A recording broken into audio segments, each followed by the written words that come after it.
नमस्कार दोस्तों, आप लोग कैसे हैं। दोस्तों, राजस्थान कर्मचारी चयन बोर्ड के द्वारा एक बेहतरीन पदों के लिए एक बम्पर वैकेंसी का नोटिफिकेशन दे दिया गया है, जिसके बारे में आज आपसे हम बात करने वाले हैं। आपको बता दें दोस्तों, इसमें दो तरह की वैकेंसी रहेगी, जिसमें कि संविदा कनिष्ठ तकनीकी सहायक और दूसरा दोस्तों संविदा लेखा सहायक सीधी भर्ती 2024 की वैकेंसी रहने वाली है। ये 2024 की वैकेंसी है, लेकिन 2025 में इसकी सारी प्रोसेस होने वाली है। इसके बारे में आपको स्टेप बाय स्टेप सारी जानकारी देने का प्रयास करेंगे।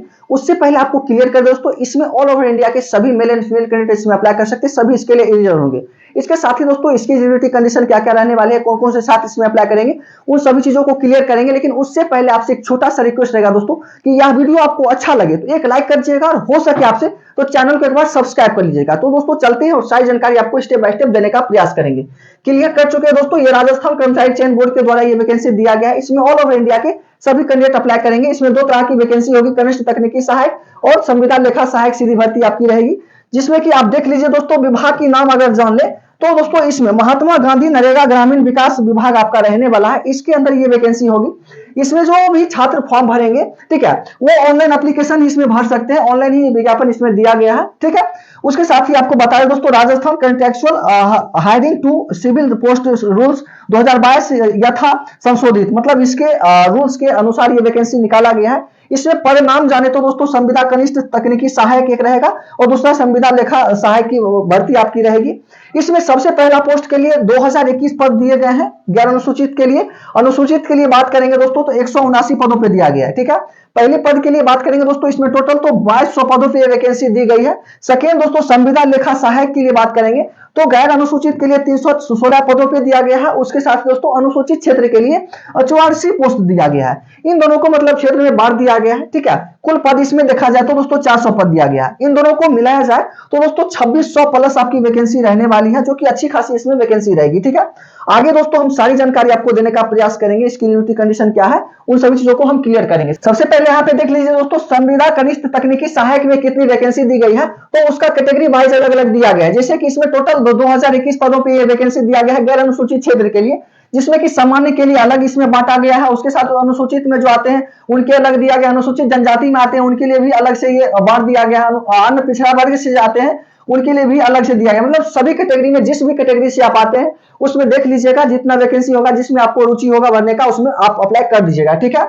उसके साथ दोस्तों अनुसूचित क्षेत्र में देखेंगे तो इसमें भी अलग अलग कर दिया गया। कुल पोस्ट इसमें 179 दिया गया है, जिसमें कि सामान्य के लिए अलग दिया गया, सामान्य महिला के लिए, विधवा के लिए अलग, मतलब इसमें अलग अलग पोस्ट दिया गया। सामान्य के लिए, अनुसूचित जाति के लिए अलग से दिया गया। ये सभी आपकी पोस्ट रहने वाली है। और अनुसूचित जनजाति के लिए भी अलग से इसमें कर दिया गया। लगभग 100 पदों पर वैकेंसी दिया गया, ठीक है। इस तरह से आपकी संविदा कनिष्ठ तकनीकी सहायक की वैकेंसी होगी।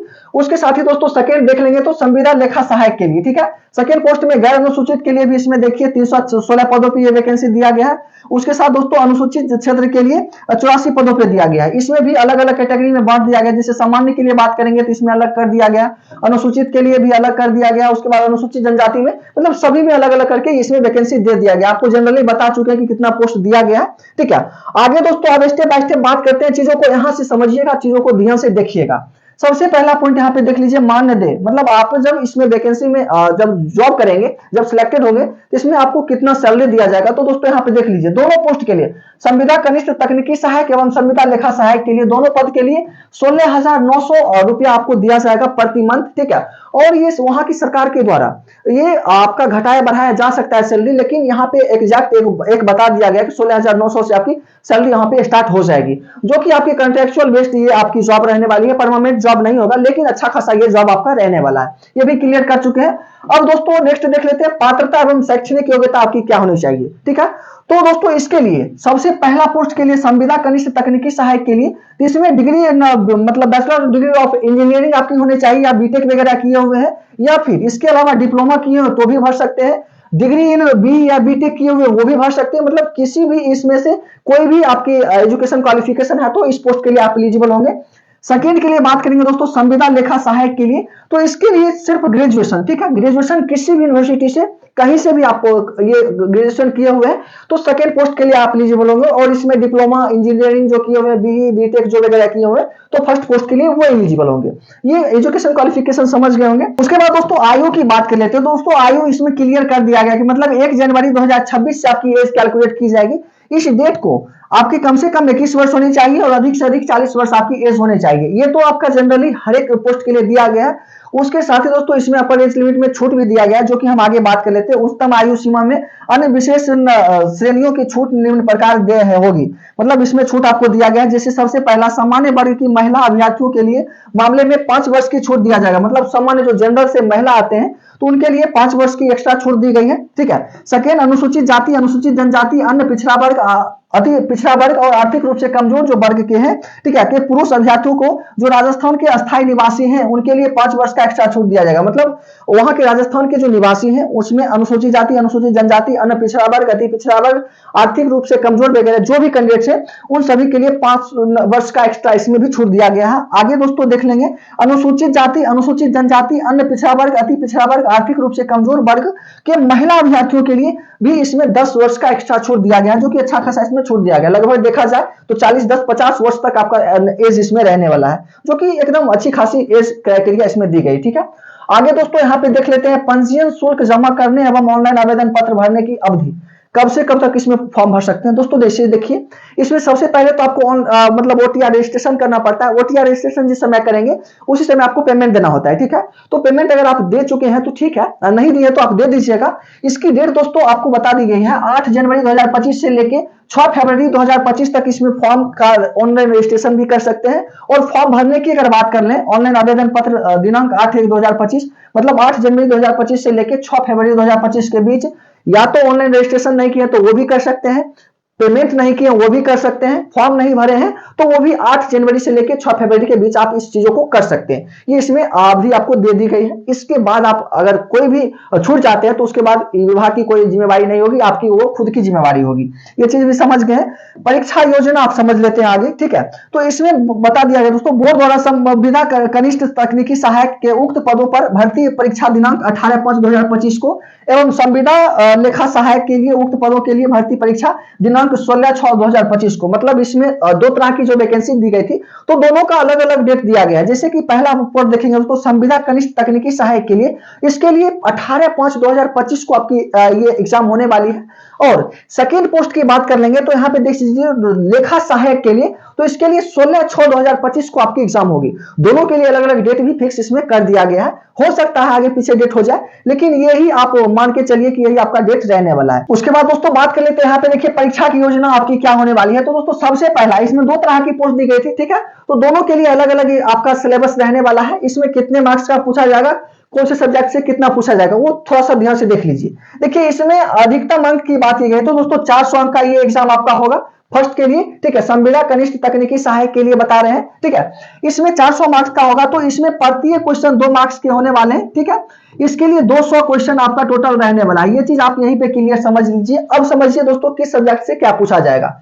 पहला तो सामान्य ज्ञान से 24 मार्क्स का होने वाला है। उसके साथ ही दोस्तों दैनिक विज्ञान से 24 मार्क्स का होगा। गणित से 26 मार्क्स पूछे जाएंगे। कंप्यूटर के मूल सिद्धांत से 26 मार्क्स के रहने वाले हैं। बिल्डिंग टेक्नोलॉजी, कंस्ट्रक्शन टेक्नोलॉजी और कंस्ट्रक्शन मैनेजमेंट के लिए इससे 30 मार्क्स का पूछा जाएगा। उसी तरह से दोस्तों फ्लूइड मैकेनिक्स के लिए 30 मार्क्स का रहेगा। इंजीनियरिंग फील्ड से आपकी 30 मार्क्स की होने वाली है। उसके बाद दोस्तों वाटर रिसोर्स से 30 मार्क्स का होगा। और दोस्तों theory of structure and strength of materials की बात करेंगे, इससे 30 मार्क्स का होने वाला है। मतलब सभी में से आपकी जो टेक्निकी योग्यता आपकी होगी उन सभी में से रिलेटेड आपकी क्वेश्चन रहने वाली है। चीजों को थोड़ा सा देख लीजिएगा। इसका पीडीएफ जो है हम अपने टेलीग्राम चैनल पे भी डाल देंगे, वहां से आप देख लीजिएगा। ठीक है। इसमें टोटल क्वेश्चन की बात करेंगे तो 200 क्वेश्चन रहेगा, आपको बता चुके हैं, जो कि 400 मार्क्स का टोटल होने वाला है। प्रत्येक क्वेश्चन 2 मार्क्स के आपके होने वाले हैं। ठीक है। इसमें टोटल 3 आवर आपको टाइमिंग दिया जाएगा। 3 घंटे की आपकी एग्जाम होने वाली है। फर्स्ट वाले को समझ गए होंगे। अब सेकेंड वाले पोस्ट को समझ लेते हैं दोस्तों संविदा लेखा सहायक के लिए। तो इसमें भी वही आपकी प्रोसेस रहने वाली है। सभी सब्जेक्ट से आपका मिलाकर इसमें पूछा जाएगा। जैसे हिंदी से 24 मार्क्स का पूछा जाएगा, अंग्रेजी से 24 मार्क्स का, उसी तरह से सामान्य ज्ञान राजस्थान से संदर्भ में जो होगा उसमें 26 मार्क्स का पूछा जाएगा। दैनिक विज्ञान से 26 मार्क्स का, गणित से, मतलब हर एक सब्जेक्ट से मिला के इसमें क्वेश्चन पूछा जा रहा है। इसमें भी दोस्तों अधिकतम 400 मार्क्स के ये एग्जाम होने वाले हैं। प्रत्येक क्वेश्चन जो दोस्तों 2 मार्क्स का आपका होने वाला है, इसमें 200 क्वेश्चन टोटल रहने वाले हैं। ये भी यहाँ पे भी आप क्लियर समझ लीजिए, ठीक है। इसके लिए भी आपको टाइमिंग 3 घंटा दिया जाएगा, ठीक है। आप देख लीजिएगा और इसका जो सिलेबस होता है उस चीजों को भी हम डाल देंगे टेलीग्राम चैनल पे, ठीक है। उस चीजों को आप ध्यान से देख लीजिएगा, समझ लीजिएगा। उसके बाद दोस्तों नोट में देख लीजिए, तो नोट में एक चीज बताया गया कि प्रश्न पत्र के बहुवैकल्पीय प्रकार के 200 प्रश्न होंगे, जो कि हम पहले ही क्लियर कर चुके हैं कि 200 मार्क्स के मतलब 200 क्वेश्चन होंगे। प्रत्येक क्वेश्चन 2 मार्क्स के होंगे, जो कि 400 मार्क्स की ये टोटल आपके एग्जाम होने वाले हैं, जिसके लिए 3 घंटा आपको टाइमिंग दिया जाएगा। ये क्लियर कर चुके हैं। उसके बाद सेकेंड देखें दोस्तों, तो परीक्षा में न्यूनतम निर्धारित उत्तीर्ण 40% होना चाहिए। मतलब इसमें बताया कि 40% कम से कम। ये तो बकवास का चीज दे दिया गया है। 40 नंबर में आपका कहीं भी आप अब सिलेक्टेड नहीं होता है, इसलिए आपको अच्छा स्कोर इसमें लाना होगा। 40% से आपका कुछ नहीं होने वाला है। ये इससे निर्धारित दे दिया गया कि 40% से कम नहीं होना चाहिए, ये चीज बताया गया, ठीक है। आगे दोस्तों बात कर लेते हैं। यहाँ पे देखिए, किसी प्रश्न के गलत उत्तर के लिए परीक्षार्थी को प्रति अंक के उसमें से प्रश्न के पूर्णांक का 1/3 अंक काटा जाएगा। मतलब इसमें बता दिया कि जो भी आपका एग्जाम होगा इसमें माइनस मार्किंग भी रहेगा। मतलब अगर आप एक क्वेश्चन गलत करते हैं तो इसके लिए 1/3 का माइनस मार्किंग रहेगा। ये चीज आपको ध्यान में रखना है। एक क्वेश्चन गलत होगा तो 1/3 माइनस मार्किंग कर लिया जाएगा। इस पोस्ट के लिए भी और पहले पोस्ट की बात की है उसमें भी यही आपकी रूल रहने वाली है। तो दोस्तों इस तरह से सारी प्रोसेस रहने वाली है, ये आपकी सारी जानकारी रहने वाली है, ठीक है।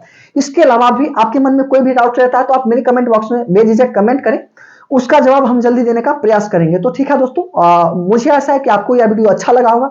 अगर वीडियो आपको अच्छा लगा हो तो एक लाइक करिएगा और हो सके आपसे तो चैनल को एक बार सब्सक्राइब कर लीजिएगा, ठीक है। फिर मिलते हैं अगले वीडियो में ऐसे ही इंटरेस्टिंग वीडियो के साथ। तब तक के लिए जय हिंद, बाय।